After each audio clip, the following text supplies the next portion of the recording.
Hi guys, it's Dr. Michael Unayev here from Breast and Body Clinic. One of the really common questions that we get asked about in the clinic is about the type of implants that are out there for women who are considering primary breast augmentation or revision breast implant surgery.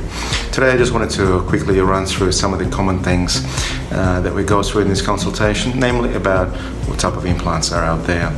Well, the most basic thing that most patients know about is the shape of the implants. Implants are commonly round, but they also can be teardropped or anatomic. And here I've got a round implant. You can see it's fairly even on the circumference compared to a teardrop shape implant that is meant to simulate the breast more naturally, putting more volume at the bottom, which is where it normally is.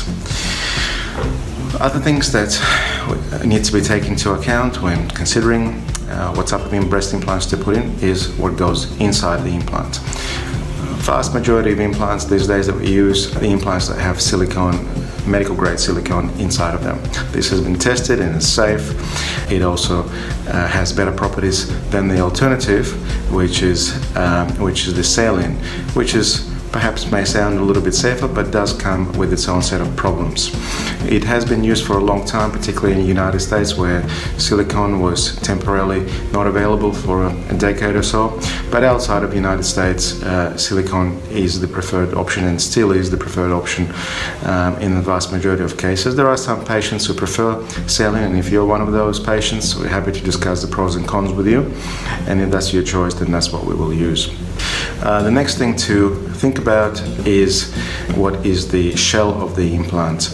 Is it going to be a smooth implant, as we have right here, or is it going to be a coarse textured implant like it's going to be here?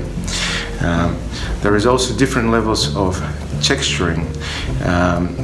The implant that I've just shown you is a little bit coarser perhaps. It's hard to see on the video, but I can feel it when I run my finger over it, as opposed to a more smooth or nano-textured implant, which is not quite smooth, and it's a little bit rough when you run your finger over it, but it is definitely a lot smoother than the other implants. Why is it important? Well, smooth and textured implants behave differently. They have different properties and different pros and cons. And again, it's something that we can discuss in more detail during the consultation. And the last thing that I might mention is, in terms of the implant properties, is the viscosity of the gel that's inside. Here we have an implant that maintains its shape regardless of how we move the implant around, and it's got quite a viscous gel inside of it. As a result of it, it feels a little bit firmer, as opposed to this implant. Although that it's round, it moves around and deforms quite easily, and this is because the actual gel is quite soft, and it does feel natural, but it deforms a lot more easier. So it may be appropriate in some cases, but not so appropriate in other breasts. This is just a quick rundown to let you know about some of the properties of implants out there. There are many other things that we consider when we decide on what is the most appropriate breast augmentation or revision surgery, but hopefully this is a good start for you. I hope I can help. Talk to you later. Bye-bye.